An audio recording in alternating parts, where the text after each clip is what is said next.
ರಾತ್ರಿ ಟೈಮ್ನಲ್ಲಿ ವಾಕ್ ಮಾಡ್ತೀರಾ? ಹಾಗಾದ್ರೆ ಈ ವಿಚಾರನ ತಿಳ್ಕೊಳ್ಳೇಬೇಕು. ಯಾಕೆ ಅಂತ ಹೇಳ್ತೇನೆ. ನಾನು ಶ್ವೇತಾ. ಮೊದಲು ನೀವು ಸುದ್ದಿಯಾನದ ಸಬ್ಸ್ಕ್ರೈಬರ್ ಆಗೋದಕ್ಕೆ ಮರಿಬೇಡಿ. ಅನೇಕರು ರಾತ್ರಿ ವೇಳೆ ಊಟ ಮಾಡಿದ ನಂತರ ವಾಕ್ ಮಾಡ್ತಾರೆ. ಇದರಿಂದ ಸಿಗುವ ಆರೋಗ್ಯ ಪ್ರಯೋಜನಗಳ ಬಗ್ಗೆ ಗೊತ್ತಿರಲ್ಲ.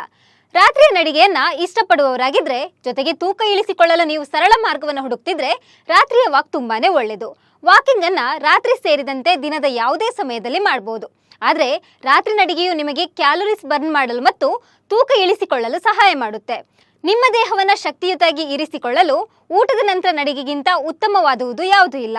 ರಾತ್ರಿ ವೇಳೆ ನಡೆಯೋದು ಜೀರ್ಣಕ್ರಿಯೆಯನ್ನ ಹೆಚ್ಚಿಸಲು ಸಹಾಯ ಮಾಡುತ್ತೆ. ವೇಗದ ಜೀರ್ಣಕ್ರಿಯೆಯು ವಾಸ್ತವವಾಗಿ ಹೆಚ್ಚಿನ ಕ್ಯಾಲೋರಿ ಬರ್ನ್ ಮಾಡಲು ಸಹಾಯ ಮಾಡುತ್ತೆ, ಅಲ್ಲದೆ ತೂಕ ಇಳಿಸಿಕೊಳ್ಳಲು ಸಹಾಯ ಮಾಡುತ್ತೆ. ರಾತ್ರಿ ನಡೆಯೋದ್ರಿಂದ ನಿಮ್ಮ ಇಡೀ ದಿನವನ್ನ ಮರುಪರಿಶೀಲಿಸುವುದು ಮತ್ತು ಮನಸ್ಸನ್ನ ತಿಳಿಯಾಗಿಸಲು ಉತ್ತಮ ಮಾರ್ಗವಾಗಿದೆ. ಅಷ್ಟೇ ಅಲ್ಲದೆ ಒತ್ತಡವನ್ನ ಕಡಿಮೆ ಮಾಡಲು ಸಹಾಯ ಮಾಡುತ್ತೆ. ನಮಸ್ಕಾರ.